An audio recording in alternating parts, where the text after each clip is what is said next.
like we saw previously in tournaments as of recently as season 3 MRC, they'll one trick Magic comps, man. Like, that's the crazy part. They'll play Magic before Magic was even good, right before the buffs even came through.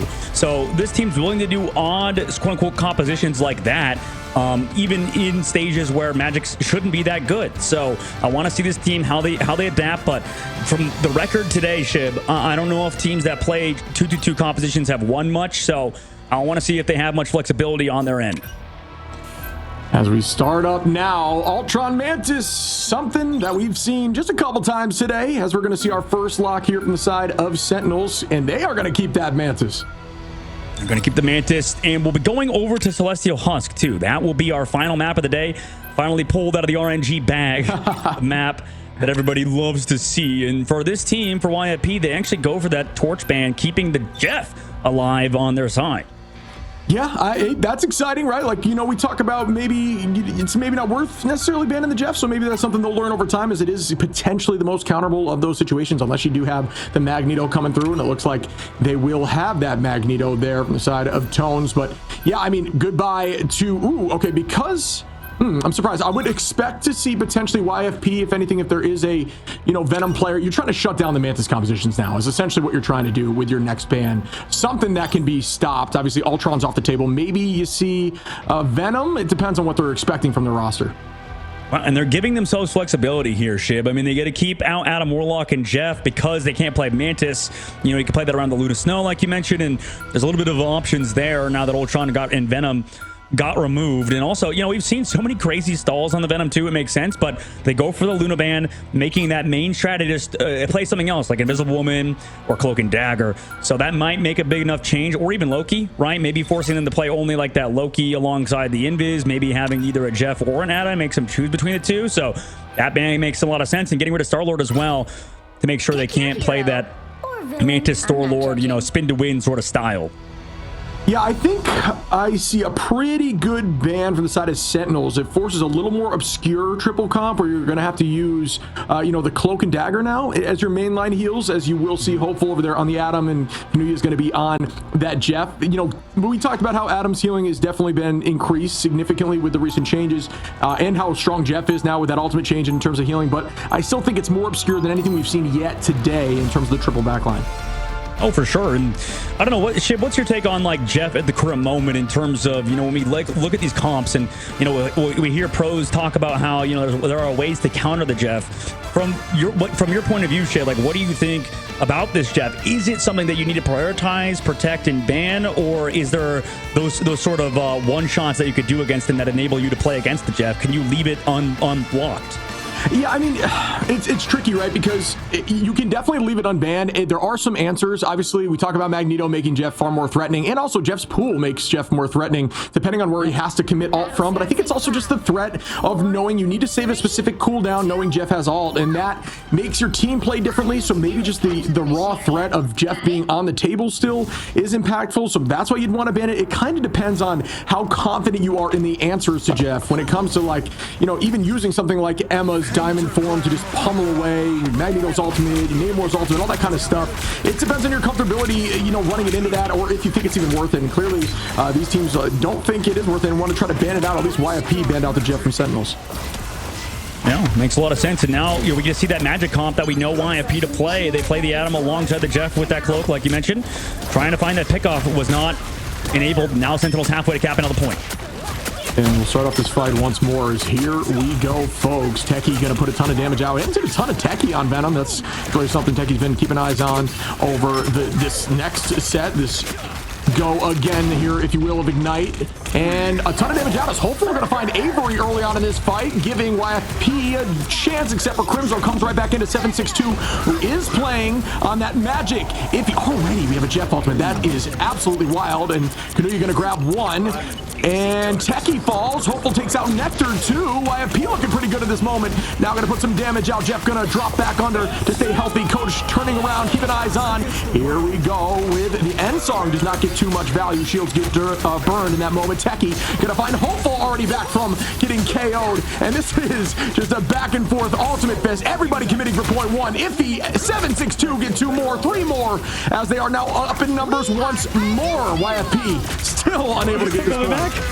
They're still coming back. Ayavalgamoto connects two, slows down the Mantis, and actually gets rid of Nectar. And that's huge, right? Crimzo creates it back, though. And that also gets rid of the res from Hopeful. He doesn't have his own passive to bring him back into the fight. And shit. Tones gets back onto Avery. So, man, it is back and forth, back and forth. Invisible boundary from Renko now. This fight has lasted nearly a minute already. And 762 eventually will find Techie. But that invisible boundary lasts longer. Here comes the Dark Chop from 762. He can maybe close out on the point, man. But at this point, it's taken so much to push off Sentinels. And at this rate, I mean, they still control it. Nectar goes down too again. Yeah, Kanuya gonna find another pick. Iffy onto Crimzo, and wow, YFP looking really good. I mean, that was a back and forth, fully committed, all like festival here from Sentinels. Everybody down on all. Avery, the only one gonna be able to hold on here, and that's just because as Phoenix, you can get all back incredibly quickly in those close fights when you're just able to melee cancel. But Kanuya and Hope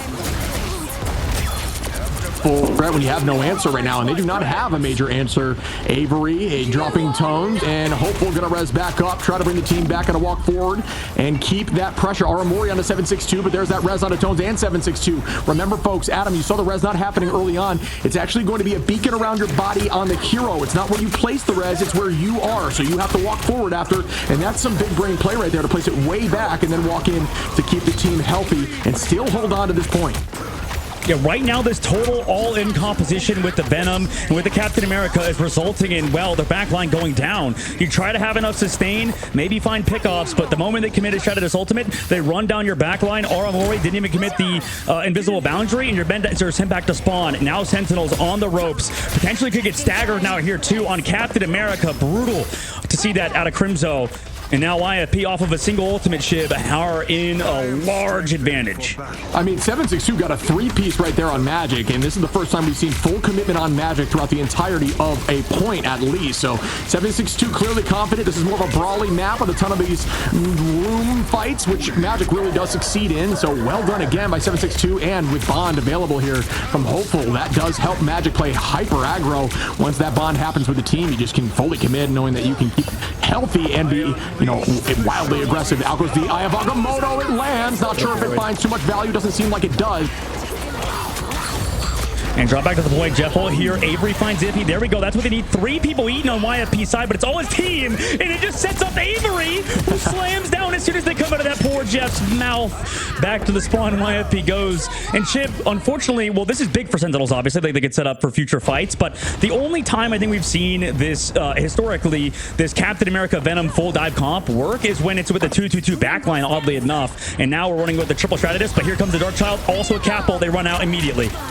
Yeah, I mean, the goal is to try to have your backline just stare at each other and patty cake for days, but it's tricky when you've got a Magic that can just displace and disrupt everyone and hit everyone at once. Iffy gonna find Nectar there early on for YFP, and then Avery turns it right back onto Hopeful, who might have res up still, keeping the numbers still in their favor. Yes, there is that res. Iffy now on Aramori, so now 2 up in numbers for the side of YFP. Coach goes down, though. Renko falls from 762. It is a trade fest. Hopeful gonna res up Coach, though. And this Warlock play is just wildly successful right now. Yeah, I mean, there's a reason why this team's been practicing Magic for a while. They already thought it was good, and now Magic gets buffed, and you're in a 1v1 with Avery on the top side. Can you win it? Dodges back and forth. Techie finds Coach. Where did Avery go? He disappeared off the map in 762's eyes. I think he went up into the ceiling or something with some good hiding position, making Magic not have a ton of utilization. You can't use your E after you already committed it to take height, so you're kind of just doomed. Iffy gonna find 2 more there. YFP now 99%, and Sentinel's just trying to hold on for dear life. The portal got to come in from Aramori. Will it be able to come in time? It's all about the stall now. Can Crimzo do it? Waiting a little bit on that OT. You don't need to touch to the very last millisecond, which is the plan here. So they're trying to shut it down. Can it happen? It cannot. No. Somebody canceled in spawn. Somebody from YFP went back to spawn. It must have been, I don't know, the Magic or somebody, but we saw Aramori on the Doctor Strange and just didn't portal, or they did. I think Aramori portaled and got it canceled by somebody. It might have been Tones. It might have been, another player that canceled it. But regardless, huge plays from YFP to stop that portal play from happening.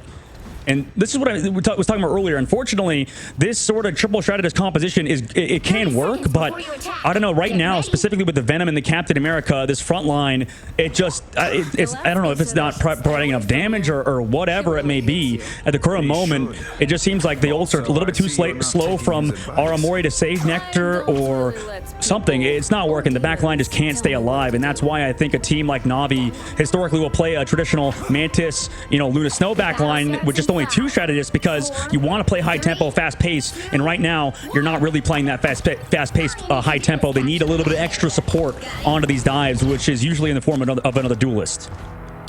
Yeah, I agree with you there. It's clearly not working. It seems like they are committing to it right now still. I think they're struggling. I think Nectar is just struggling into, I think the whole backline as a whole is struggling into the Magic right now, which is something I know Magic mains are going to be happy to hear. I think there's just too much AoE damage and just too much focus while still patty caking, while Magic is just teleporting all over the place and, trying to one-shot combo you as we begin now with the Darkchild combination here with the huge Eye of Agamotto from Iffy. Takes out Renko and Aramori right back to the point we go. I mean, there's just no peel visually, right? You can tell, like, Cap will come back, Venom will come back, but it doesn't matter. I mean, what are you going to do with that little dinky Captain America shield? That thing basically it's just like a little bit of a toy at this point. They do kind of stall it out, and they also commit the Mantis ultimate, but they're going to need to find eliminations. YFP also has the res ready to go even after this Ensong Inferno doesn't even connect onto anybody. You go out with Kanuya trying to find some success there from YFP, and that is an alt burn there. Nectar going to find Kanuya and turn that right back, and now Sentinels are going to be up in numbers trying to take this point. A lot of ults being committed. Hopeful going to bring the team back with a res, and here comes Crimzo. Out we go. America charging in. Hopeful going to find a res again, and at this point, numbers are up for YFP, who turned this right around with the res once again. Yeah, I mean, they already found Nectar, so again, Nectar farming the death count at the current moment. It's unfortunate. I don't even think it's fully Nectar's fault. They just don't have peel for the back line. Iffy going aggressive, they eventually come back, but look how far away from the objective they are. Nobody's taken the point yet, though, so that's a good part about Sentinels, is that they've actually been stalling so well with these tanks and these Vanguards. That's what Captain America and Venom does best, and at the moment, if you just wear down YFP mentally, fatigue them maybe, it could enable them long term, but this is a great perspective for you guys in the map to see who has the advantage from a macro level at the moment. Sentinels forced all the way back at their choke point, resulting in Avery getting going down. Yeah, it was a good idea in the eye. A lot of commitment there, and out we go with Jeff trying to find some more success. Not sure it found much. I guess it got at least one as Kanuya is still under. Does manage to have the Loki. No way to get back unless the clone comes through. And it cannot come through as Renko goes down. Techie on a coach, though. Techie again onto Hopeful with a good combination there with the ultimate. Holding on to point, and are you kidding? Nobody still has this point. This is wild. Taking a page a little bit out of Rad's book during the mid-season Worlds, where they essentially just said, we want to stall point for as long as possible, and that's what we build our comps around. Tones gonna find Aramori now, and will YFP finally be able to get the point? Crimzo, no, onto Iffy. Numbers are still roughly even. 762 almost gets a pick there. Good portal out to hold on, and this is just absolutely wild. And yeah, they commit the Eternal Bond. This might have a chance to be the longest fight we've ever seen, and that's because shit, both teams don't have a lot of lethality, right? You have it in your Vanguard's eye a little bit. 762 find Crimzo. Techie, by the way, stuck on the wall, a Moth, camping out, just making sure nobody takes that point. You have Freedom Charge. They eventually get the Techie, but right now, this has a chance to be the longest fight we've seen in Marvel Rivals history, and it's all because this freaking Venom is running around the point like a madman. Nobody can catch it. This is absolutely amazing to witness right now. Nobody still has the point. I can't even imagine the amount of rotations of ultimates we've had at this point. Still back and forth, trying to get to the back line, but nobody going down. And if they do go down, they get back by the time that the Vanguards have just been holding on. Up we go with the end song. This could be enough to burn some shields. Looking towards the back line. Bang, goes down. Still nobody falls just yet. That is a big loss from Kanuya. The entirety of the back line of Sentinels heading right towards the edge of the map. No, it's his teammates. No, there's three. Yeah. Oh, wait. Yeah, You're right. Okay, my bad. Apologies. Yeah, Sentinels finally down, man. And you know what? There's finally no Doctor Strange portal. We're out of there. Shiv, we've made it. We are through the first fight. Don't worry, everybody. This is going to be potentially a 30-minute game in domination, which would be a world first. Regardless, Ship, the reason why these fights are lasting so long, besides, you know, ultimates, Magic, I love the character. I think in the triple strategist comps, you can see why it kind of can lack in the neutral fights. That's why you'll see a lot of times, especially with all the damage boost, they're relying on, you know, a lot of cooldowns, and when you don't connect on those cooldowns, it's kind of hard to get the win. Now they come through going aggressive on the Sentinels backplay again. Crimson will swapped over to Emma Frost at least to maybe slow down this dive, but no, they lose 7. Or actually, yeah, it works. They slow down 762 and actually pick him off, but the res counters those picks. Yeah, at this point, the momentum is heading back in the favor of YFP with a good res. Everybody's back after those picks like you had just mentioned. Still trying to walk forward. We see a slight change here in the composition as Crimson now is on the Emma. Avery going to find Hopeful now, and that is going to put Sentinels up just a little bit. Everybody committing ults. That's 4 now out. Hopeful going to res back. Iffy going to take out Nectar. Nectar down, not able to get back by any means. There is no Adam on as Sentinels should be down a number. Iffy going to find Avery. Tones out of Renko. 762 and Aramori. And oh my goodness, how are they doing this? These Adam reses after these picks are enabling this team to fully reset and just win the fight. As you see, Techie still holding on, ready for the next fight. Yeah, and this is sort of old school as well. They're going over back to the demo, which makes a lot of sense for Peel, and that's going to help out the backline for sure. But the need to get picks from Avery, they need something out of this Phoenix player, maybe or Techie, you know, coming through with the damage boost and maybe finding backline. But every time that Techie comes in, Hopeful's there to connect with that soul bond, and Techie actually goes in and even misses his tentacles. And we start once more. Renko going to copy up, and there goes that out. Techie holding on. We might see a damage boost composition. No, we do not. There is no Luna on at this moment. Excuse me. And here we go with the Feast. It does deal some damage, but it will not be able to one-shot without that combo. Out we go again with Kanuya. Can this one land? This one is on an ally, of course. Just one there on the cap. Driving backwards onto Tones there. Resetting. Iffy going to find Nectar again, and Iffy just all over Nectar here with this Doctor Strange. Crimzo going to find Hopeful, though, bringing numbers back. 2 up now for the side of Sentinels. Avery going to drop Tones. Renko takes out 762, but at this point, 99% for YFP as they clean up the rest. You know, finally, Sentinels get it done. This is looking like the last round, right? We were able to kind of come back through, cap out the point, and yeah, Techie kind of opened that up with those eliminations alongside YFP not peeling off to the highest degree. Now they're coming back to the point, right? We do have a lot of time to work with. Also, Sentinels have ults, though, and, you know, at the moment, you don't want to give Avery space, so we're going to go for that portal, maybe try to find a cheese pick-off play onto somebody here that can't avoid it, but they're looking for the target. It's going to be Nectar, it looks like. Out goes the portal, and here we go again. Full commitment for the side of YFP. Only need to win one fight. Huge eye gets matched immediately by an invisible boundary. Avery finds Coach. Crimzo onto Iffy. Hopeful gonna res back. Crimzo onto Hopeful. Hopeful holding onto that also. Unfortunately, without having that res as it just got burned, they will not be able to bring the team back. Great work by Sentinels. Great focus. Only committing one ultimate of Aramori. Actually, and Avery, excuse me, but we know how fast Phoenix can get that ult back. Really well done by Sentinels on that hold. Looking like old Sentinels in that moment. Looking good at the moment, 50% of the board. Let's see if they can continue on this aggression, right? Making sure that res is not big for Hopeful. Tracking him down is going to be Techie's job. Now Dark Shell comes out from side. Oh! Deleted by Nectar!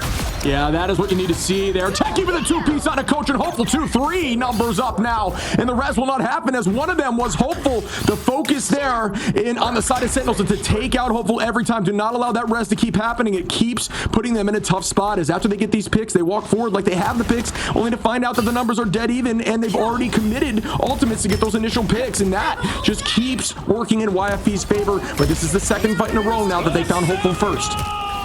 Here we go with the Sonic Seduction met by Captain America's Freedom Charge. Iffy going down is big from Aramori. They're finding those pick shit that you talked about earlier, enabling themselves as well. And the lethality from YFP kind of was in that Dark Child from 762. Now they have to use the res to bring it back. Yeah, and that's what you almost want. You want that res to go out early and just find one, right? Like now, at least it's more fair in this next fight, and we did have to commit an ult there to even make those numbers even. As we start up once more, Sentinel's going to launch those crystals, the damage boost crystals. You got to remember that the team up here with Mantis are more going to find Tones, and that does help. Avery now on a 762, and Sentinels now are owning this control. Still holding on. No teleport back here from YFP as it already was committed after they held on, and now we are still seeing Sentinels hold at this point, losing no one, and now goes Jeff. Will this land and be huge? It has potential. It found 2, and that's the copy. Avery gonna find Kanuya to shut that down though and save the team. Crimzo onto Iffy, and wow, Sentinels are coming back here trying to even it out. about making a 1-1 series, and it looks like it will be, as Sentinels have figured it out and held on. Crimzo, Avery, Techie cleaning up the rest, and they do get map 2 heading to map 3. It's huge. I mean, give the back line a little bit more support with the Emma Frost. You already saw, I mean, the amount of eyes that Sentinels is dragging off of everybody else with Techie's dives is so many. Right? Once you add in the Captain America with those dives and you're not able to find picks because they have, you know, triple shredded as composition and they're relying heavily on their magic cooldowns anyways. Look, during that last fight, you saw Techie drew 4 people away from everybody else, allowing Nectar to find those picks. And sure, you could say, you know, Nectar with 11 deaths, it's his fault or their fault. No, it's not really the case. It's just, unfortunately, they had Crimzo on Captain America and, you know, he's going for dives with Techie and they weren't finding any eliminations because they're against a triple shredded as composition. And then once they don't find those elims, the value is just taking eyes off of everybody else. So might as well go back to a character that can peel a little bit harder, especially for against magic with the new changes with Doctor Strange with the chain of side rack. It just does so much damage and value. When you force all of that value away from that magic, you kind of start to chain together wins. Now we enter round number 3 between Sentinels and YFP. Yeah, I think it's a great call. I think it's a misconception to think that Mantis is good into die because of the sleep. That is only 1 cooldown. If you bait out that 1 cooldown, they are absolutely super vulnerable, and there's not much you can do about it. And that's why even Luna, with just the freeze, doesn't have nearly as much survival as something like Invis, who has that Invis potential, does have push, does have, you know, all these different tools, the shield to keep yourself healthy. Then you've got Loki with crystals, copy Invis, and, you know, teleport. So there's just a ton of different answers, and Mantis is not one of those for die, but, you know, in this triple composition with the damage, which it's working as Techie gets 2, and Nectar, they again get an early pick. Avery onto 762, Crimzo onto Tones, and they are figuring this composition out, forcing YFP off the comp they were running. Yeah, I think Techie is going to be an MVP if this series is a win for Sentinels, and that's because he's doing so much on that Venom. Like you said, beating the lethality, beating that elimination alongside of Phoenix. YFP is going to rely heavily off this Dark Child. If it doesn't get value here, YFP has to change off this comp. And we start again. 762 going to get slapped initially. Just going to try to dodge away here from the Psionic Seduction. Good idea. Does force out a couple cooldowns there with the Dark Child, and does fall. Avery going to take out 762. Huge eye from Iffy with a 3-piece. Techie back on a Hopeful though, and the numbers are just 1 up here for the side of Sentinels. The rest comes back from Hopeful. Tones and Hopeful again takes out Techie as Crimzo falls from Tones, and YFP now holds the point. Oh my god, well on the opposite side, we were talking about how much value Techie was with eyes off of him. 762, because of how much value Darkchild is, and because it's their only duelist, and they're obviously putting all their eggs in the duelist basket, everybody's looking at him, right? They did eventually find him, but then nobody paid attention to Iffy, like you mentioned with that Abagamotto, connected onto everybody and got them the fight win. Now they have ultimate advantage in the next fight. They can take advantage of Sentinels in their positioning, but right now, they have to shut down Techie and make sure not too many people are looking towards him. And here we start once more. Out we go, drawing the team towards him. Tones going to keep his eyes upward towards Avery. Gets tackled out right as soon as the seduction ends. Avery walking forward very aggressively in those crystals.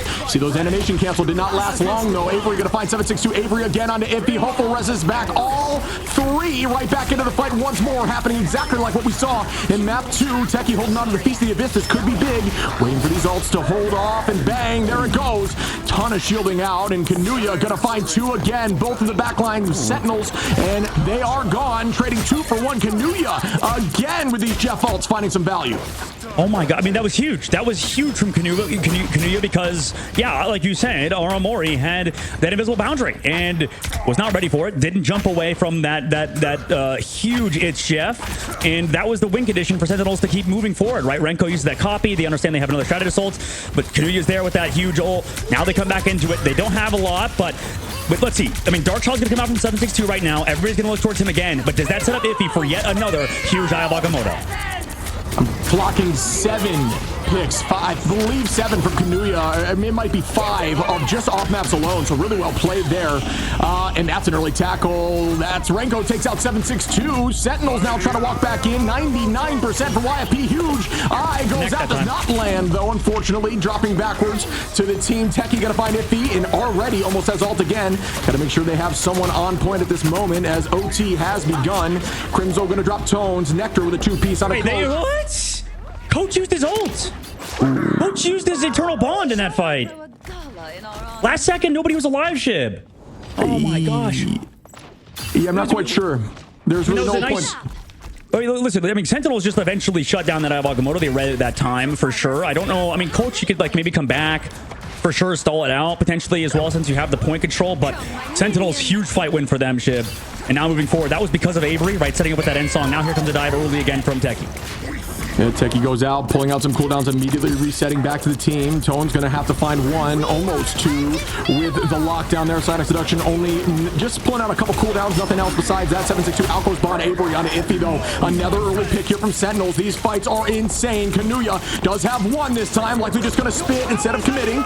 Yep, and there it is. Going to drop backwards now. Kanuya going to find Nectar with that off map. 762 committing heavy through the invisible boundary. Not going to be enough damage to keep them moving forward. Still just trying to get that all 80%, 86, 7, but still falls as Renko gets that pick. Hopeful on a Crimzo. Out we go with the end song. Oh, gets stuck by the map, unfortunately, from Avery. This is so back and forth here. 99% for Sentinels now as out goes the invisible boundary. Techie accidentally taking the portal, comes back through on the opposite side, and yeah, that map might have just saved them, but no, on the backside, he comes back to that portal. Nectar gets one and gets another one, Kanuya, and they're winning this fight. This is insane. Another big eye, but it doesn't matter as Renko takes out Iffy. And at this point, Sentinels come back again. And after 99%, come through, clutch up in those moments, and get the job done. Map 1, Sentinels.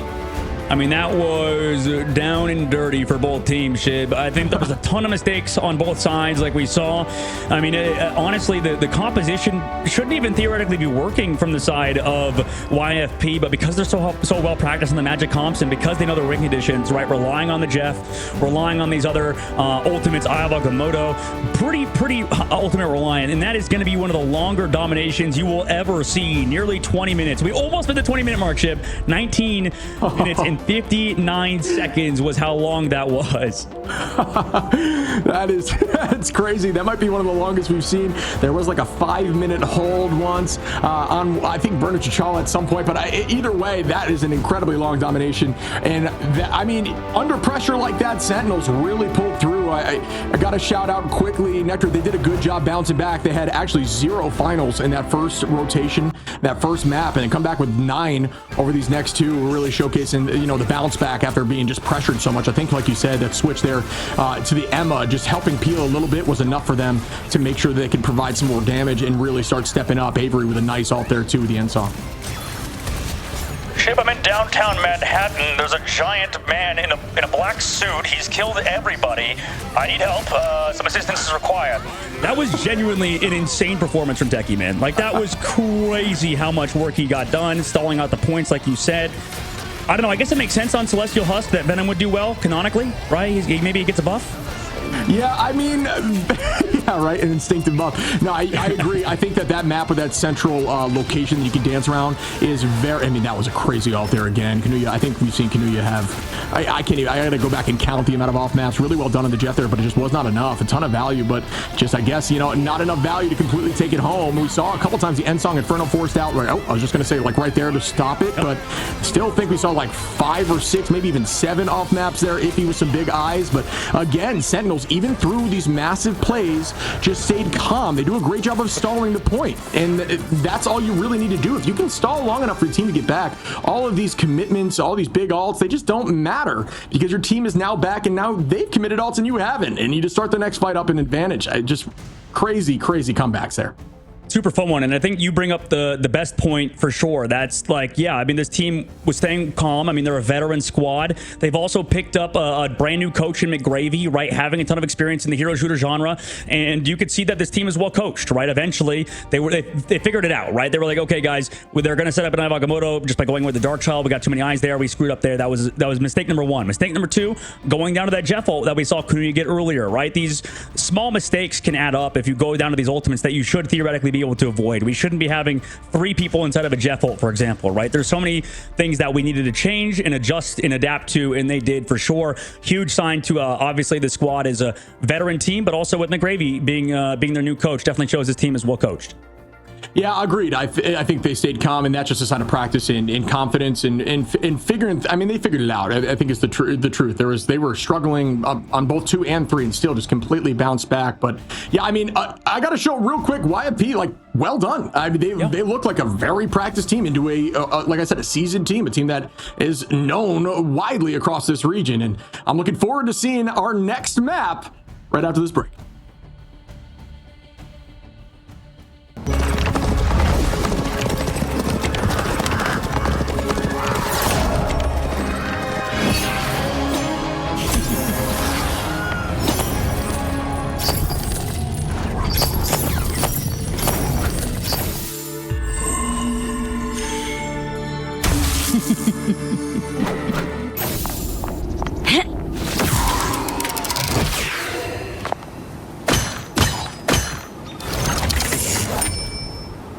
I want your soul! Hell unleashed!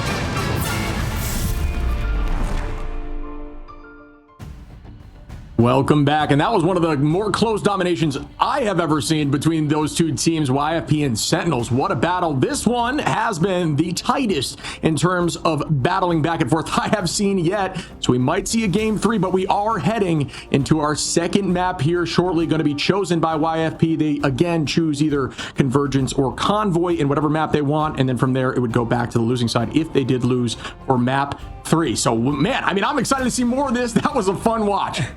Yeah, for sure. If you're just tuning in, I mean, that was one of the longer domination maps for sure. I mean, maybe somebody can go back into the history of Marvel Rivals esports. I'm sure you could even go to the qualifiers and find something that goes incredibly long.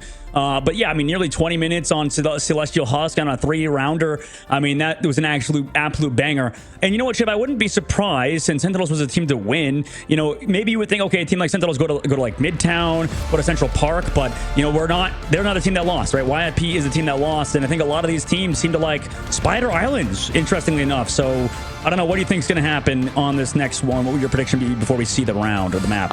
Yeah, them running the Jeff makes me immediately want to say Spider Islands, right? You saw Kanuya, it was popping off. I mean, Kanuya looked really good. 29-8, 8 finals. So 8 finals. I'm not sure all of them were off maps. I believe up to 7 were, but at least a pick there. And we are getting Midtown. And Aramori and Rancor are both showing the Jeff option as well as Kanuya.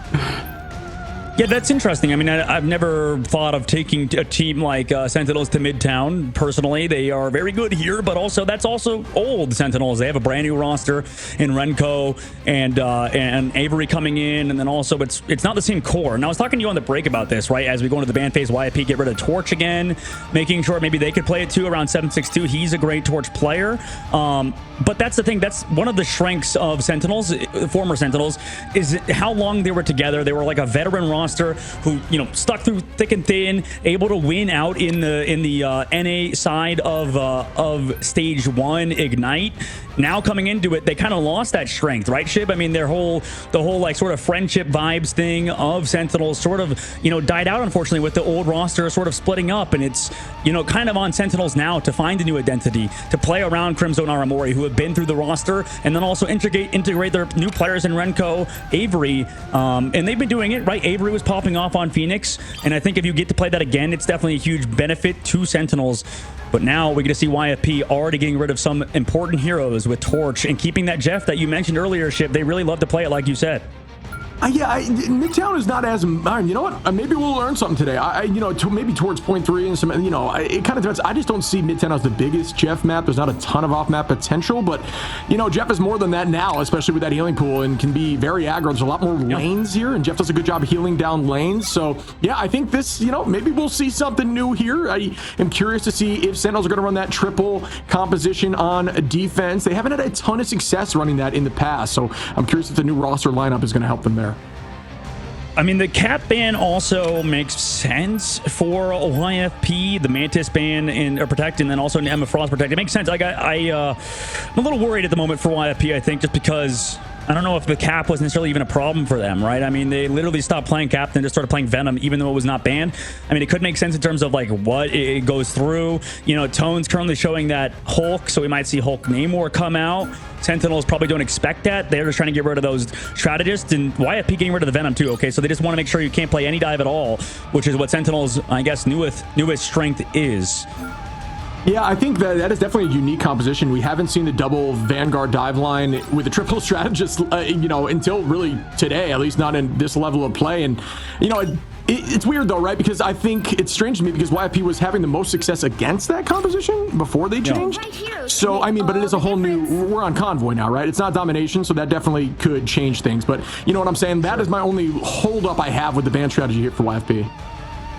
Yeah, I want to see how it pans out. I think you bring up a good point. It's gonna maybe change what YFP strategy is. Now we have to bear in mind, when we always talk about Convoy or Convergence ship, that triple Vanguard is going to get pulled out, right? Like, that's just a mainstay on these map types. In fact, it's so much of a mainstay now playing triple strategist, triple Vanguard, that I'm almost a believer that you could play it everywhere. Maybe if people get better at it, because I think that it has what it takes. You just kind of have to, play heavy around cover. The problem definitely becomes like not having your strategists stay alive. That's going to be the biggest problem when you play triple Vanguard, triple strategist, is that you need somewhere to bunker up almost, instead of make these really quick rotations because of how squishy the strategist line usually is. But it definitely has its points, and first point on Convoy and Convergence, triple Vanguard, triple strategist is going to always be a thing. Yeah, then it becomes a conversation of, can you just block the LOS of the triple line in a single lane map like this, maybe with a Groot or potentially shields. Did you see that ship?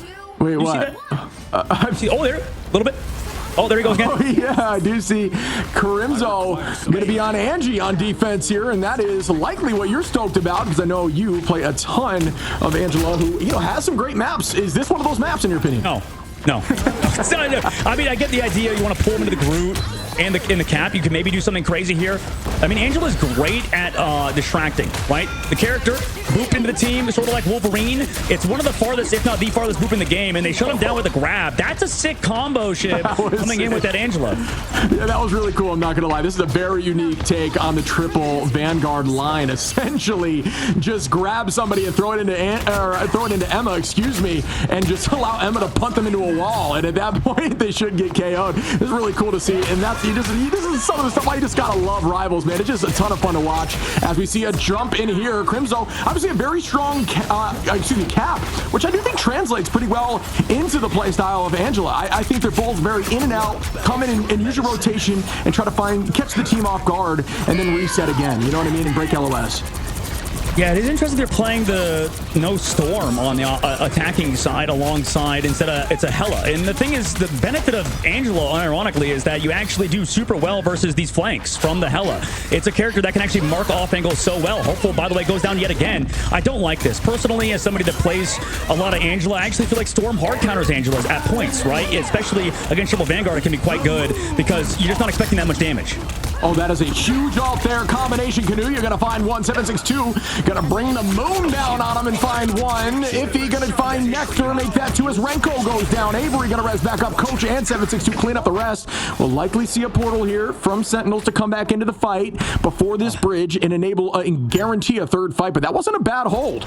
No, yeah, I mean, they burned out 4 ults. Tones just randomly committed Eye of Agamotto. I mean, I don't know why he needed to use it personally, but we'll find out why in the second fight why Sentinels are running this Angela. I mean, coming back in, 2 minutes left to go.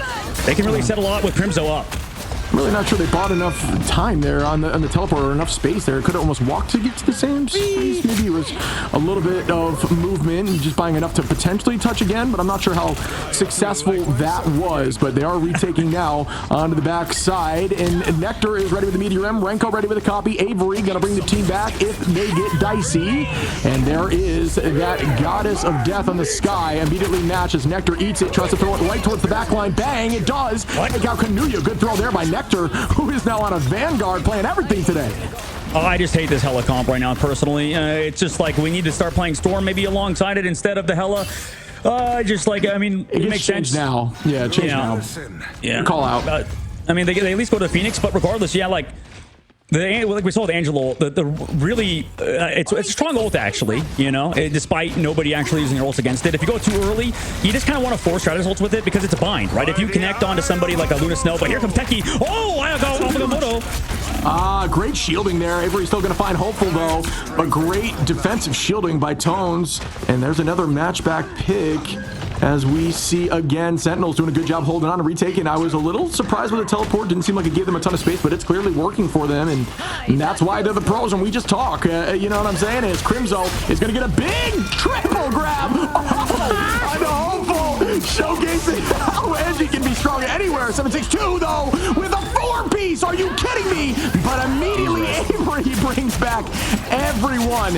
As we see Angela now going to launch ult and find 762. Renko going to clinic Kanuya. Avery on Iffy and Tones, and wow, Sentinels. What a beautiful series of plays. And they may not be able to get back here and touch. Oh, there goes the ult. But oh, great focus, coach. Gets deleted. What a hole by Sentinels. Yeah, that was sick, right? Well, I guess the reason why I thought Angela wouldn't do that well here is because, well, in solo queue, you can't set up plays like that where, you know, you pull somebody and you grab somebody on Emma Frost. That takes a heavy amount of coordination to pull off, right? And Sentinels obviously have that. And, you know, Crimson was farming ults incredibly quickly as well. I mean, there's so much tech with Angela. This character can be really good, and you can see exactly why. I think Sentinels is one of the teams that fully believe in this hero, even on maps without environmentals. That just sort of adds on to the lore of that hero. YFP were just never ready for any of these flank angles, and it's unfortunate because I feel like, I mean, YFP can be good with these Storm comps too, and you know, theoretically Angela counters flyers. Like, that's kind of the idea behind her, Shib. It's like, it feels like the devs were like, okay, let's make a flyer that counters flyers. You know, okay, she can be in the sky with a shield to block out damage. You know, she can grab Human Torch or Storm and stuff like that. Like, the idea is you can counter flyers, but she almost does a better job, similar to like Wolverine, at just, you know, keep bringing people to her team. And if you have a team that can capitalize like Techie can with those grabs, you can end up in very, very good situations like Sentinels were in. Yeah, this is the stuff that I like to see. I think these unique, weird, you know, practice techs that have been maybe not seen until today shake up the meta a bit and change, you know, maybe how you see who you need to play in these various modes. I think you and I both really didn't see the vision at first until we saw these combo plays. Angela driving right back into the triple, and that was just cool to see, man. As we start off here, there is that team up wall we talked about before. Everybody going to try to get healed up by that over there from the side of Iffy. But, oh, excuse me, there actually is no man. It's like I lied to all of you. That's on the side of Renko from Sentinels, so that is not going to be the heal wall. That was instead on the side of Sentinels, with Crimzo placing that wall as they keep going now. Bang, Nectar going to land on one. Nectar now on the duelist roll, going to find one on the Iffy. Already has this ultimate. Make that 2, 3 on the Tones. Soon to see 4, and wow, Nectar popping off here. Just literally playing everything. We've seen Mantis, we've seen Magneto, and now we've seen Bucky with a Penta KO. What a... just so versatile there on these heroes. Quick pull coming in now, Shib. YFP wants a fast fight. It makes a lot of sense, but guess who's awake? It is Nectar, like you said, but they'll get another reset though. But Armor with the 4-for-6 last fight allowed that to kind of cap out. And now invisible boundary, card still being taken away. Kidnap of the card is happening, but everybody touches last second on YFP. And we're starting once more, just rotating sides here. We're going to see the Venn diagram, the double invisible boundary, and here comes the Hurricane. You're going to buy as much time until that ult's almost over. And now commitment from Avery to burn that Sia and try to stay healthy. Still holding on to a little bit of overhealth there. Dropping back with the team. Again, like we had mentioned, rotating sides. Don't be afraid to do this if you're in a tough position. Just essentially rotate as a team, and then nothing's different. You're still essentially, battling over the point, but from a more advantageous position. And there we go, as Techie going to try to get one. Great movement there by Kanuya to stay away from the Sonic Seduction, and that might make them pay for Techie in a dangerous spot. Still able, does fall. Just missed that as we see 762 get a pick there. Nectar, can it happen again on the clones? Gonna reset, look towards the back line, bang onto the Loki, who now goes invis. What? Are you kidding me? Turns and still makes it happen, but does fall there. Hopefully gonna bring back Kanuya, so there is no major win there from the side of Sentinels with 2 minutes on. Yeah, I mean, they're staying in it, right? It's huge invisible shield there from Coach, right? Keeping Kanuya alive. Obviously, the follow-up is there afterwards. Techie fully committed on that back line, thinking that somebody would shoot that shield. Unfortunately, they didn't. And, well, the entire Sonic Seduction gets removed, and all that CC is basically negligible. Now, Sentinels in this upcoming fight don't have that ultimate to crack an impact from Nectar. Same thing with that Extremely Prison. So YFP holding on by the skin of their teeth right now. 1 minute and 25 seconds left to go, keeping their first round upper bracket hopes alive in the tournament in stage 2 of Ignite.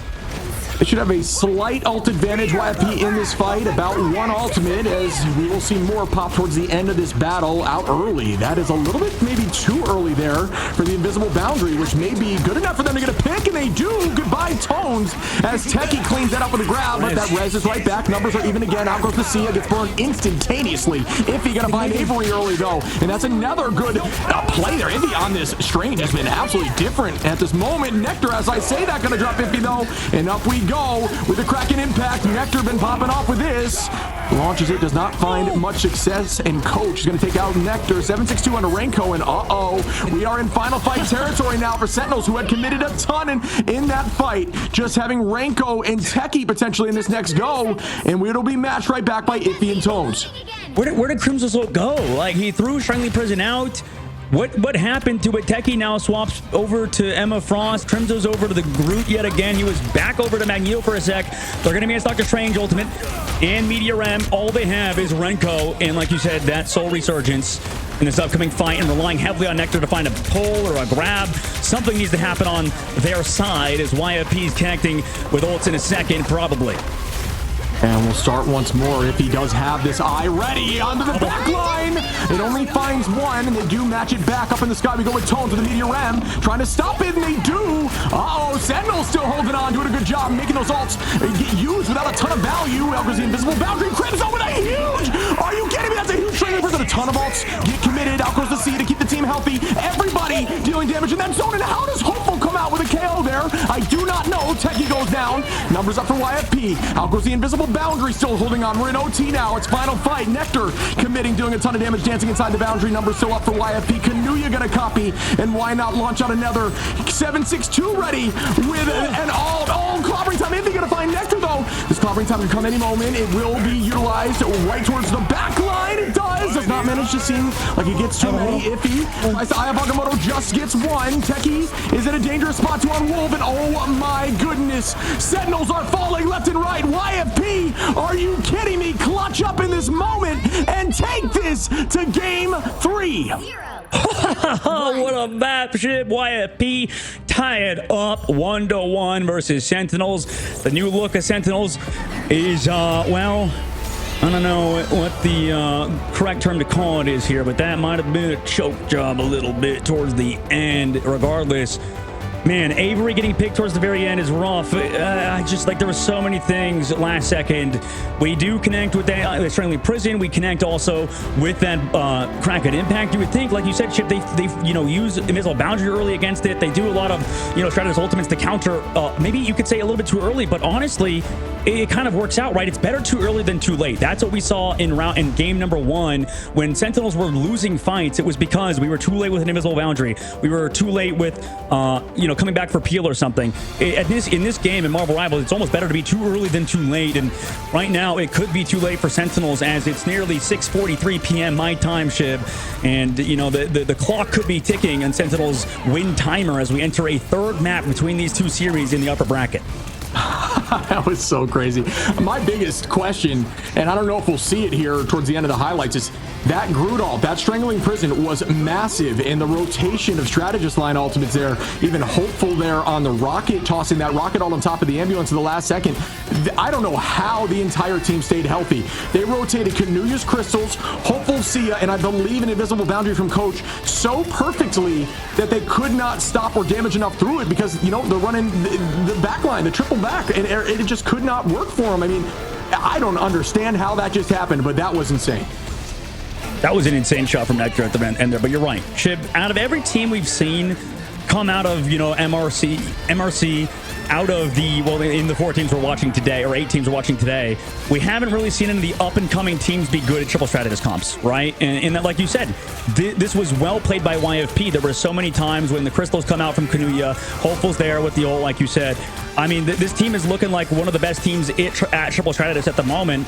And if they can keep this up, that definitely bodes incredibly well for them moving forward, even if they were to lose this series, dude. So I think we're both impressed with YFP so far. You talked about it the first one. And Sentinels, I mean, there's a few mistakes they need to fix up, especially going to map number 3 as we go on to a convergence. No more convoy in the map pool.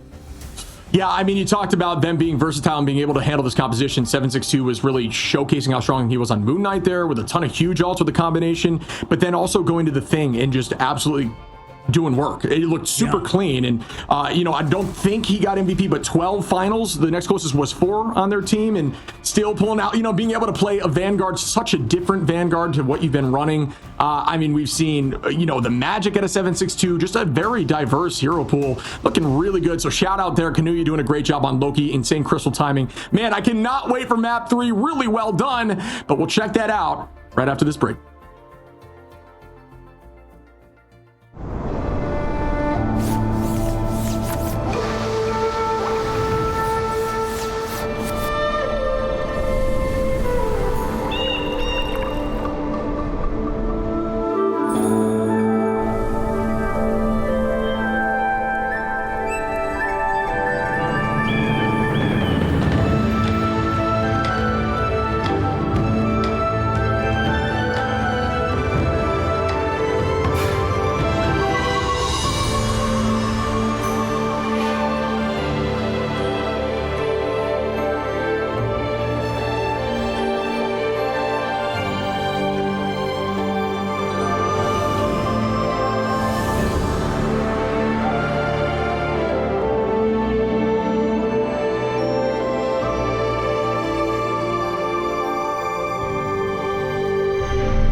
Welcome back, and that has to be one of the most exhilarating matches that we've casted today. Wow, what an insane game as we go to our first game 3 of today. I'm stoked to see this, but now the map choice is in Sentinels' hands. Will they be able to use that advantage to take home this W?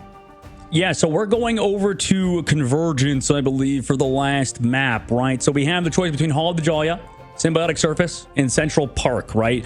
Last time we've seen Sentinels, this was a completely different roster, but they used to be pretty good at a map called Central Park, where the vampires lie dormant, and where I guess less dormant, once Dracula took over and stuff. You're more the lore guy than I am, but I know that map is a good map for Sentinels, and this might be Sentinels Reborn, right? Maybe they've all been bitten by vampires, and they're coming back in their second lives to, get vengeance on losing that last map on Mid-Township, which was formerly known as one of their best maps. They just lost on. Yeah, I think they crumbled. I mean, I think it wouldn't have hurt to see something like a group Moon Knight, a little more of a commitment ultimate. It really worked at first with the Buckies, and honestly, I got to show some love to Nectar. They killed it. They looked really good. Like 3 separate alts, but yeah, the bounce back. I mean, YFP, Iffy popped up. I mean, I can list every single one of them, but the amount of strange alts that were huge from Iffy, we saw 762 pretty much getting every single final, in the entire map with 13 or 12, I think, or with the next closest being 4. So looking really good. I mean, everybody looked good there. Sentinels, even on defense, were lights out, but they just could not figure it out. I think a group Moon Knight would have helped. I don't know. Maybe that's something. They're not seeing. Well, yeah, or the Namor, right? Yeah. Or you could go Namor, and you could maybe go for one-shot combos with the Friendly Prison. I mean, I think that if we take a look back at that series and you show, anybody that end, that, like you said, in the past, you would be worried, right? I think if anybody be worried, like you said, against Friendly Prison, against Kraken Impact, you have 3 minutes left to go. That's like the wombo combo, besides, like you said, Moon Knight with Hand of Khonshu, and even then that's been nerfed, or like a Namor Whale, right? So if you can counter that with just Loki crystals and, and also an ultimate from Rocket Raccoon, I think that shows the strength of how good supports and strategists are at the current moment in the game. So gotta be careful showing back that Vaunt to anybody with a specific narrative to maybe nerf strategists. Yeah, I mean, and again, just really good understanding of rotating cooldowns. You never saw really an overlap there in those crazy moments, and that is everything, and that is how you clutch up, staying calm and doing things from the book, just in order. And by the way, Shib, if you were curious as a fan, I believe Aramori is streaming her perspective of the series. If you would like to watch that, make sure to check out her stream at twitch.tv/Aramori, alongside ours, obviously. You want to get both? Drops are available back again. Like I know you, Shib, have been focused on getting those. The map number 3, Hall of the Jalia, is the choice for Sentinels. The brand new look of this roster still wants to play around that Mantis heavy as it's banned and protected. Meanwhile, YFP going for a very, very similar ban phase again and protecting Jeff early on. Yeah, you gotta cop the drops, you know what I mean? Everybody, when you pull up into a match and you have one of the OG drops, everybody considers it a rare skin, so make sure you don't miss them. But that's just my take. We see a lock in now again from YFP of that Jeff, and they're gonna get rid of Crimzo's cap. I think, it's widely known that Crimzo's one of the best caps in the game, and I think that's, this just worked for them. Again, it looked a little dicey, but they got the W. They're gonna ban the exact same situation. Goodbye to the Venom and the cap, just to try to help that backline from being just consistently pressured. And we're going to see the Venom ban on this side with the lock-in of Mantis, which should enable some more unique compositions for Sentinels. All right, we'll see which team can come out on top on Hall of the Jalia. This map, I think, every map, I think, is defensive favored, specifically Convergence and Convoy, because of the very same reason we talked about with how strong strategists are, right? I mean, if you just kind of play back, build strategist ultimates, right, constantly give up the space, especially with how long points are, you can sort of always come back with ultimates or whatever it may be. If you, like you said, are smart about rotations and know what you're doing, right? On the opposite side for Sentinels, they get rid of that Phoenix, keep the Jeff, which would be the first time that we get to see them play that composition. So maybe prioritizing also towards Adam Warlock could be a play for both teams as that's available. We saw the bans of that earlier. Meanwhile, getting rid of the Venom in the Captain America seems to be the play for YFP. Not terrified at all of the Emma Frost potential of Sentinels. And we will be starting again, folks. Remember, this map is chosen by Sentinels. Granted, you have to pick Convergence because Convoy was the last. You got to hit all 3 modes, folks, here. But you do have map select if you lose. So remember, getting that first win is a big advantage because you do ultimately get map 3, at least in these best of 3 stages. You can see a rough idea of what we're going to see from these comps. 762 is going to be on that torch, which in my opinion is kind of crazy that they're going to have a torch comp available and not be able to match it. All right. Yeah, I mean, this team can play that comp to a high level. I mean, we know how good they are at it. But right now, Shib, we head back on over to Hall of the Joy to end it out. But first, 3-mapper in North America. We've also had, if you're curious, EMEA's been going on, Asia's been going on. We had a bit of a late start coming into it, Shib, compared to the other regions. But now we're finally here, and I mean, it was definitely worth the wait. I believe you and I can both agree that it's good to be finally back for stage 2 of Ignite in the Marvel Rivals competitive scene, man. Oh, it's a pleasure to be back here with you. And real quick, got to call out, hey, Sentinels, I think it said 62%. to 38 there in terms of channel points. The team, everybody's believing in Sentinels on the comeback here. Me personally, I just want to see a good game. It's been a ton of fun to watch these two teams. And in terms of the newer teams to Ignite, YFP really doing a good job showcasing that, you know, new talent can still be effective. Talent is now, again, like we had mentioned, up in the sky is going to be that Human Torch with Hella on the duelist line and a more traditional 2-2-2 comp here on the defense. Yeah, you know, YFP is always a team to play very interesting comps. I think that, you know, we don't see anybody else really play Hella at the current moment, at least not in pro play just yet. Maybe in practice they're trying it out, but Nectar finds the first pick on the Tones with just a huge amount of water. Yeah, it's a pressure washer, essentially. You got to be careful with those things, and that's what Jeff is. A nice tackle there by Techie, punting right back towards the team. Gonna keep that pressure forward. This is good movement here by Sentinels, already getting one tick and still kind of owning. And don't see a full portal play. Instead, they're going to elect to try to come back in here and touch the old-fashioned walking way. And there we go, as we see Cap now from Tones, going to retake that space and stop them before point 3. Good movement. And here we go, up in the sky now. Will the focus come through into the invisible boundary? Going to try to drop back towards the team. Techie going to try to make that pick happen. Cannot do so. Meteor M does not find value from Iffy, who has had huge ultimates all day. Looking really good. Jeff Bone finding 2 of either side. Nectar now, again, with another hero. Oh, cannot get through that wall segment. He's going to be able to get 1, but that should be, oh, make that 2. Good focus. No way. Does he make it back? No he made way. it back. There's a spot to make it back there? Insane. I have no idea how that hover worked, but they still are going to get the point. Well, yeah, they get the point off of that. That's heroic play sometimes can just get shut out by, well, there's rocks over there. So I guess he, man, you know, literally tiptoed while hovering somehow on that rock to get back. So that was kind of sick. But YFP do resend. Sentinels move to the second phase of the map. Crimzo also moves over to the Angela for a second. But I think Angela's better on defense here, Shib. You could do some spawn camp stuff with that hero, you know, he's going to stay on it, actually, interestingly enough. And the setup is, you know, with the triple strat addition, you can bring also people back into Techie, so they're going to heavily rely on Techie on that Emma Frost to capitalize on the pulls from Crimzo. Yeah, I personally love this. This is just like one of those shakeups of the meta that's fun and interesting to see. So I'm a big fan of this from Crimzo, who found some success with it. Honestly, a ton of success with it, and then elected to not choose it again on, you know, as you maybe he shouldn't after finding success and knowing when it was valuable, and then not choosing it when it's not going to be valuable. So maybe we'll see a 2-for-2 streak here on a point that's good for Angie. Tone's going to find Renko. Aramori goes down there from Iffy as Avery is going to launch the Rage of Ultron. This won't get a ton of success. Oh, I might lie. Yeah, I did lie. Hopefully we're going to clean up Nectar, though, as Nectar takes out 762. Number so heavily in the side of YFP on defense at this point as they walk towards the back line. Techie going to take out Tones, who overextends maybe just a little bit too much. Yeah, I was going to say a good tug of war there by YFP. I mean, knowing that cooldowns are out, understanding Crimzo has to run away, not going to be able to support the team. But now, you know, you go a little bit too far, like you said, with Tones, and now Crimzo has ultimate to go, can tie down your back line, or the Hella on the hike actually goes down to bring him down to the ground, and people have a hard time breaking that, well, spear, but never mind. Crimzo gets traded out. Unfortunately, the tankiness is not there from the Angela player of Sentinels due to how that character has the lowest HP out of any Vanguard. Yeah, I think the idea might have been to hopefully be on a segment that wasn't going to break, or maybe the idea was to have it break and fall down, and maybe hope that it kind of just hovers. Oh, that was an insane pick there from Avery on the on the high side. Techie going to potentially hold that show. Great juke there by Nectar, who now makes a switch again over to Star-Lord. Ton of damage out. Out goes the dance floor to be matched right back from Coach. Spin to win very shortly with this Blaster Barrage. Notice the cooldown, or I mean, excuse me, the alt charge is climbing during that Blaster Barrage. Techie going to find Kanuya, and again, Sentinels are looking really good.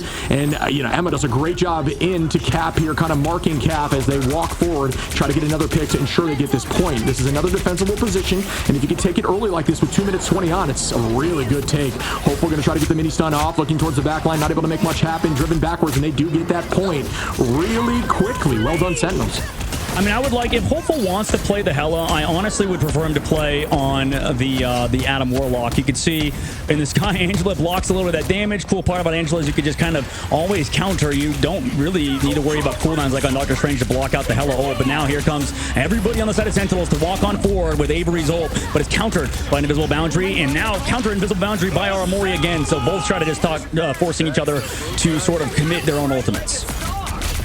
And here we go. 762 going to drop Renko. Crimzo make that 2. Kanuya makes it 3. And that's a triple there as Techie falls. Soon to be 4. 762 popping off here and is going to hold them tight out the spawn as we do see a shift in comp again from Sentinels. Doing a great job just kind of rotating as to what is needed as Crimzo's now going to be on that group. Yeah, I like it for sure. We'll have to see if it pans out for Sentinels as they do continue to play that triple strategist composition. YFP not on that comp that, gave them success earlier, but we've seen teams make 3rd point holds for an incredible amount of time. However, Sentinels, because they have so much sustain, I'm curious how YFP does here, if he's going to have to hit a huge Meteor M to counter maybe Nectar in the sky with that Galactic Legend. Yeah, I really think Sentinels do a good job of using Nectar and Crimzo to be versatile and just consistently changing compositions to fit whatever they need in the moment. And this is the first time I've seen a team do it this consistently and find this much success, at least on a map. So it's that I think was eaten there by Magneto. Unfortunate there. 762 takes out Crimzo. Bang goes the Meteor M from Iffy, who almost gets diluted down to 70 HP as Nectar almost makes that happen. A ton of space here though. Renko got to find Hopeful. Techie out of coach, and they're using this momentum. Good damage there again by Nectar. They just dealt so much the rest of the team could clean everybody up, and they will head towards point 3 with 2 minutes on. Yeah, we'll see if that was actually big enough for YFP to hold on because, they eventually lose the fight, but that's because, Strategist ult's committed from Renko. They are able to walk on forward, and Iffy, a huge eat with that shield onto that Groot ultimate. Crimzo's now is going over to Magneto on his own. Maybe try to also counter this Hela in the sky and the Torch whenever they commit ultimates. Use that as more of a defensive ult off of the Groot to maybe set up something less aggressive. And at the moment, they do have 2 strategist ults to go in early with Ultron's Rage. There's a counter, or any ults counter maybe on the YFP side. Here it is, very late ult from Kanuya.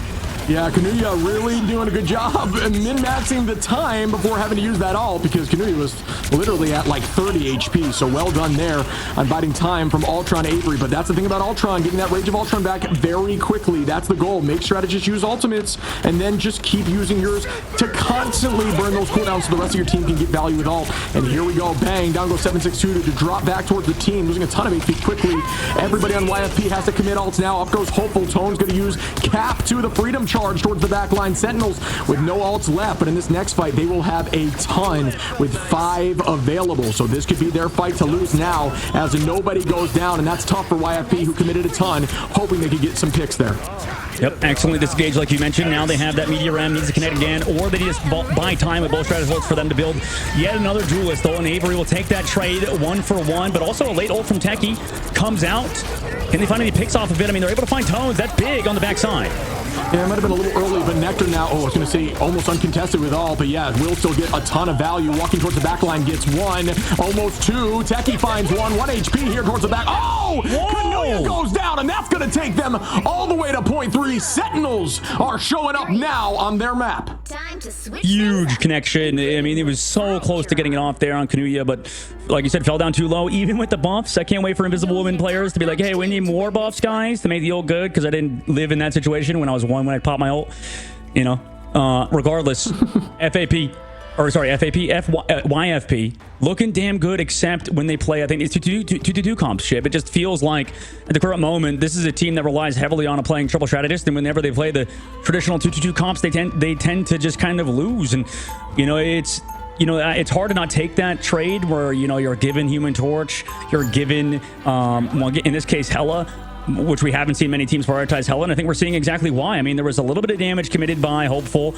He did 14,000 damage on his own side, but he's almost met by Avery on Ultron, who's in the sky, giving his team even more support in terms of healing, on top of finding shields, having big ultimates and stuff. It just feels like the Hela just didn't really work out, unfortunately, and that's why they're switching over to Adam Warlock now. I think this makes a lot of sense. Yeah, I mean, this is just another call out, and it's an example of maybe why at the moment Torch didn't necessarily need a nerf. I know some people were confused as to maybe why he didn't have this composition. Don't say that shit. Listen, I agree he does, but I'm just saying that in this situation, they didn't have to match it. This is the first time in a while, at least at this level of play, that the Torch did not need to be matched to take over the 3rd point. I do, you know what I mean. I'm not trying to say. Oh, you bring up a good point. That really is a great point, because I mean, it really is the first time we're not saying that, so I think that can't be emphasized enough.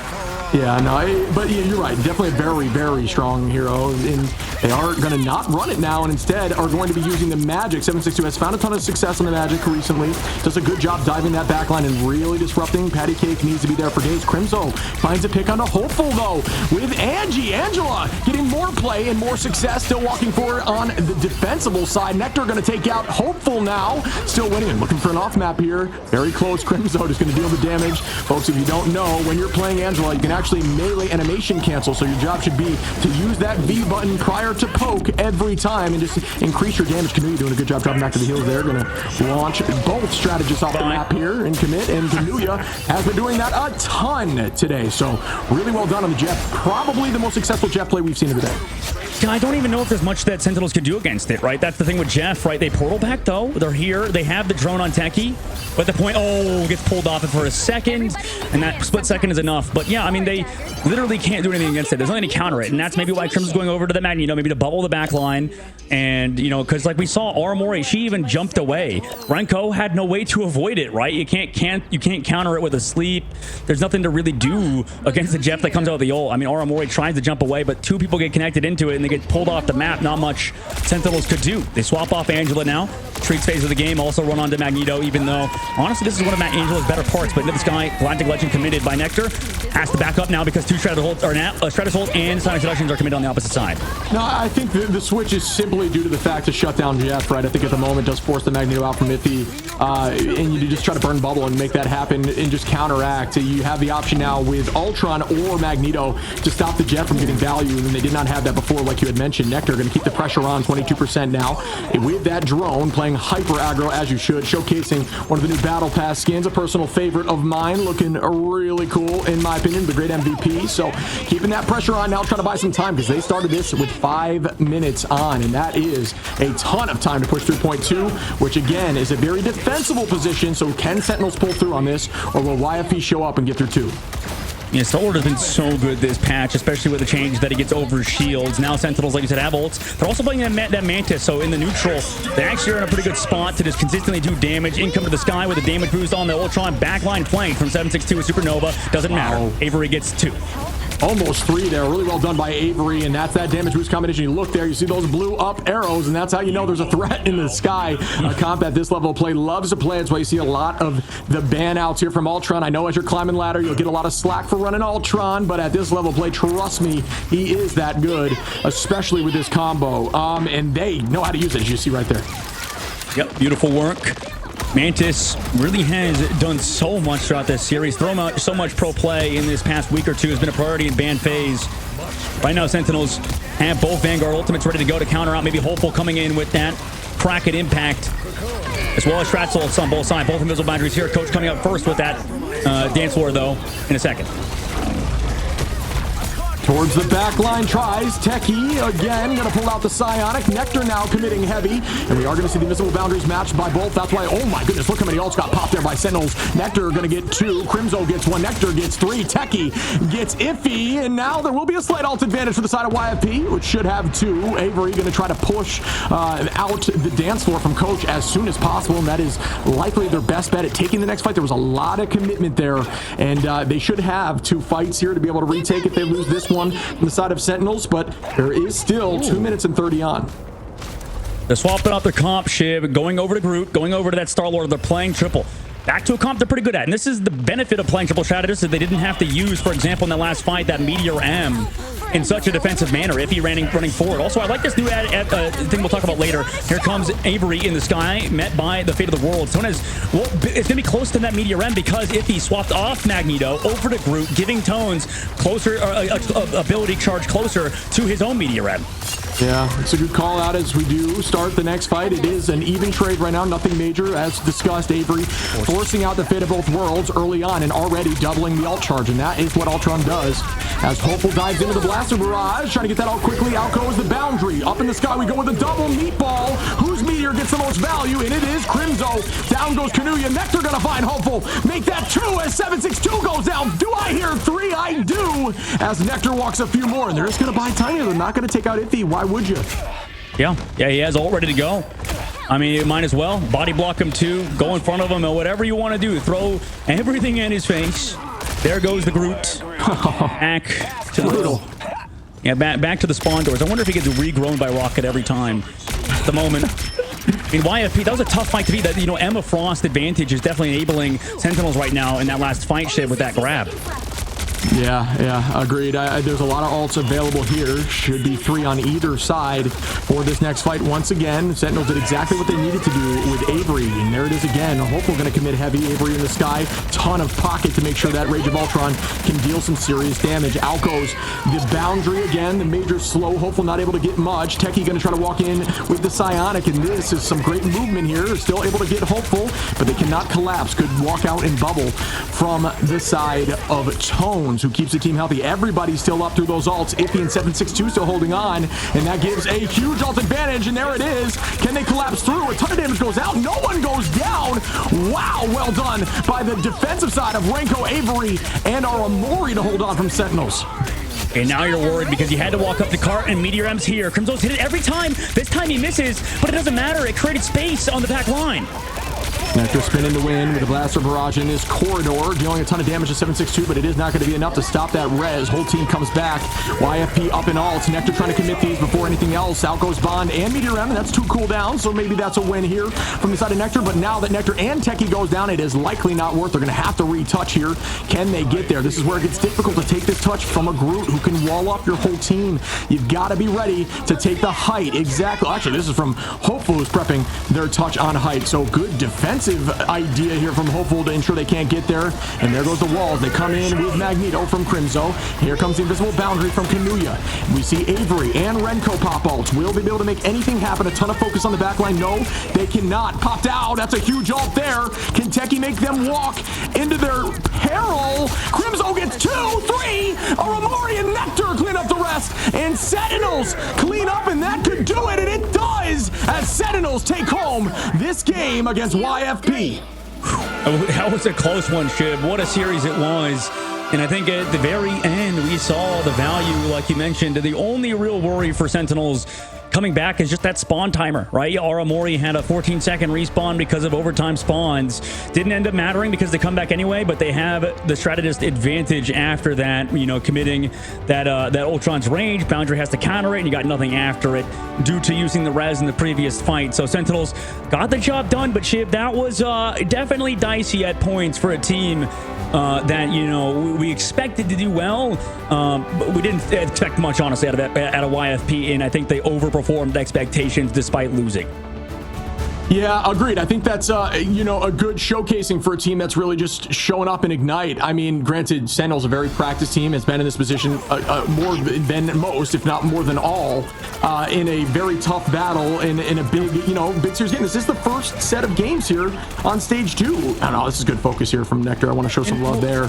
Yeah, for sure. And Shib, let's take a look back at, you know, this new Sentinels roster, right? I think that it's probably a good thing to do for Sentinels because they've just kind of come together, right? Brand new roster, basically Renko and Avery coming through. And we also have to mention that, you know, Nectar was the newest member before them, and then also Techie before then. So, you know, this sort of this change of the roster consistently out of Sentinels definitely can result in a little bit of leeway in terms of how you perform and your you know, overall consistency at a team. And I think Sentinels right now, as they find their footing, this roster can actually pop off in a lot of different cases, right? They definitely do well around the Solar comp, and as well as do some very unique things with Angela that we haven't seen just yet. I think that this team has a bright future ahead of them.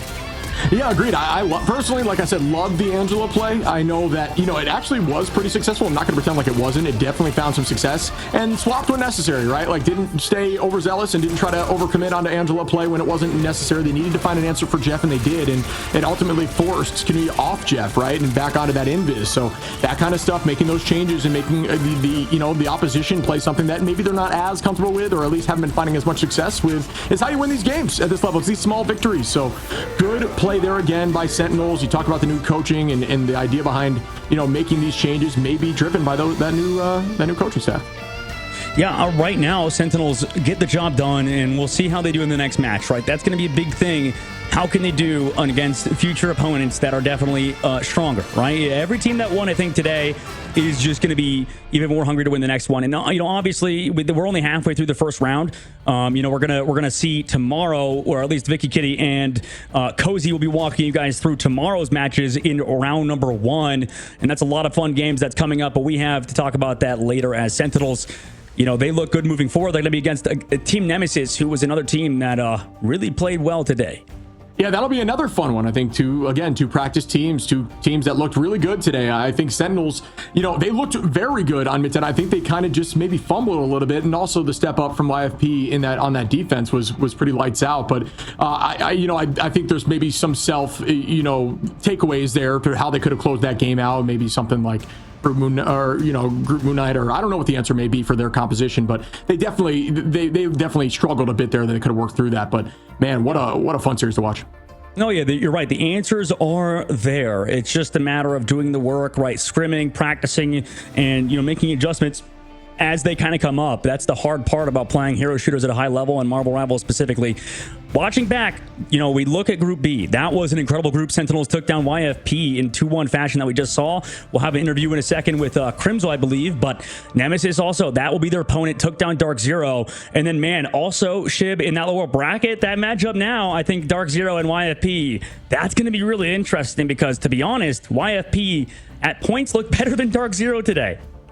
Yeah, I think we're going to see a lot of insane matchups now. I think, you know, it's constantly going to get better and better on both of these brackets. That's just the idea of how these brackets lay out. It's just, you know, there are teams that are going to struggle and have some issues, but I think, you know, and they'll maybe show up and it'll be less of a close match. But I think the nature of this bracket system is going to be, as the days go on, the games just get better and better. Yep, I mean, Envy's looking good, FlyQuest looking good. That'll be a banger. But tomorrow, I mean, well, we'll talk about that later. But obviously, you know, Odyssey and Dreamland. Odyssey, the former, you know, up-and-coming team that was able to take down Dreamland. And then obviously in Rad versus Intergalactic, we got Solaris, X-Solaris versus X-Shroud X, man. In Rad, in Intergalactic, that'll be a banger. Kiri Fire coming up in that lower bracket. So we have a lot of incredible games coming up in a bit, but... Damn, what a first day, Shib. We're back in North America. I know everybody's waiting. Everybody last week was like, where's North America at? I thought North America is right now. We're back, and we're finally here to watch some Marvel Rivals in the group stages.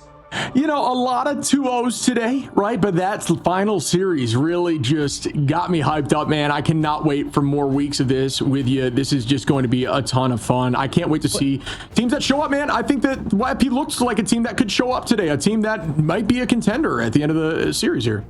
Yep, and you know, we'll do more house cleaning towards the very end, obviously, but it really can't be understated as well that, you know, we're at the very beginning, but Atlanta, Georgia is the final destination for every team here, and one of the players ready to go on that journey, if they are to make that top 4, is Crimzo. Crimzo, the former head coach of the team of Sentinels, now gets backed by McGravy. Congrats on the W today, my friend. How you feeling after that win versus YFP? That seemed like a hard matchup versus a pretty good team. Yeah, I mean, they came out, they had kind of a style that we weren't too familiar with, and they were really, really good at that. So definitely, I mean, I won't say that like they surprised us in the sense of like we didn't know what they were gonna like do. I think we had like an idea of how they like to kind of like play the game, but I mean, they regardless, like they still played it very well. So props to them. For sure. I mean, they look great. I mean, speaking of surprises, this is the first time we've seen Angie out there, and it found success. You were looking good on Angela. It just real quick, the question is, when is your thought process of when you find the most success with Angela right now in this current meta? It's obviously a new hero, so I'm trying to figure out kind of all the ways to kind of make it work. But all I know for sure is that she's extremely fun to play, and I love making people extremely mad when I just take them into my team or just take them off the map. And so, like, I don't even care if it's bad. I just like playing it because it's fun. So, expect to see more of that from me. Okay, good. It was successful, man. Yeah. Oh, and that's interesting because I know that I was curious because I also, you know, the character is just so fun and unique. There's only a few amount of characters that you add to Marvel Rivals like Spider-Man, you know, like maybe a few other, like it's really just Spider-Man and Angela that are kind of like the two characters that I feel like that are just very different, I suppose. And, you know, and like you said, like it's so much fun to play. I noticed, I think I don't know if we saw too much of like, I know this maybe is too high level for the viewers potentially, but there's like animation cancels and stuff, right? With you know, melee before you left click if you get a grab and stuff. I know Shib's talked about it on his TikTok, but Crimzo, I know that it's not even really like is it actually a real animation cancel, by the way? Because I think you can get off your left click faster with a charge, right? If you, or do you still want to weave in melees and stuff consistently? I mean, to be honest, the only thing that I really do myself is just to make sure that I like use my left click before I try to grab somebody. Because if I have the full charge, I have like the knockback, and then when I'm pinning them, like I get the resource back. So honestly, that's all I'm really doing. But maybe I have to look out for some more Angela tricks that I can add into my gameplay. I love that. Finding success with the pick and still looking for more. I mean, obviously, the more time you have on Angela, the more that she's out, the more you're going to find uses. But it looked really clean today. Following up on talking about the coaching change, I know you've had a ton of the weight on your shoulders when it comes to the banning phases and swaps and understanding team comps. Now that you have a coach, how does it feel? Do you feel a weight off your shoulders, like you can focus more, or what's that like? I could definitely focus more on just like the gameplay things. I think our coach McGravy does a really good job of kind of like mediating conversation and making sure like the conversation is like productive. So yeah, for me, like I'm mostly just like focused on my own gameplay, but also I still am a very big contributor to like our drafts and like comps we play and stuff like that. And I think regardless of my situation, I'll always be that kind of player that has lots of kind of like input on things to do as a team. Absolutely. Exactly. Yeah, you're very analytical about how you approach the game, and I think there is a lot of, you know, high level understanding that you bring to Sentinels. And speaking of which, like that is a very unique comp to play, the Angela. And you talked about your opponent also playing very unique compositions with Magic. I believe they were running it even in MRC previously, and even before the buffs. And I know that, you know, for you guys, when you worked with Rymazing, maybe to compound off of what Shib was saying with this new roster construction, what's it like for you to shift to also Avery and Renko from, you know, formerly Super Gomez, Rymazing, and Karova? What's that shift been like? How is it like to work with your also brand new teammates? I mean, it's very interesting because I think Renko and Avery are like polar opposites. I think Renko is very like chill and kind of relaxed, and Avery's more like, you know, he's super like critical about the game and like the draft process and the hero choices. And it's very interesting. It's very different from kind of how this team has worked before. But I think so far it's been doing well. I think we have a very good chance to perform above even our own expectations, because I think we do have the talent to kind of beat any team in the region. So I'm excited to, you know, continue working with the rest of my team and kind of see what happens. And then I've got one final question for you that I just noticed from your team play. And as somebody like you has done a lot of the leading and understanding compositional changes and what needs to be done in the middle of the match, Nectar played every role in like 7 different heroes. Is that a discussion you have mid-map? Is that up to them to decide? How does that look and work for you guys? Because it kept working. It kept changing and shifting how the team had to defend against it. I mean, it's a strategy that we have. I think the benefit for us is that kind of both of our DPS are very flexible in terms of like looking to pick up that like third support role. So sometimes, you know, it'll be Nectar, and sometimes it'll also be Avery. And I'm just really happy that kind of like both of my DPS are comfortable flexing around. I know some other DPS and other teams are like do not really do that. Like some other teams don't have that luxury. So most of the time we kind of like have an idea of who's playing what where. Yeah. Cool. No, great answer. Well, you know, it's been amazing talking to you. I'll give you the open floor just to say anything you want to say to anyone watching or to the other teams. I'll give you the floor right here. No, just thank you guys for supporting us. I believe our next match is against Nemesis, so it should be a very good match. We have a bit of a history with that team from last seeding tournament, so I think we're looking for revenge. Awesome. Well, it's been a pleasure talking to you. Thank you so much for your time as always. Thank you, guys. All right. Well, awesome talking to Crimzo again. I mean, just, you know, it's cool. We've seen Crimzo in action when it comes to leading the team, and I think that's really, really exciting. I like watching IGLs. I like watching people that, you know, can really see the macro level while you're still playing. It's so difficult to do, and yeah, I think he does a great job of that. Yeah, I think it's on the he has experience playing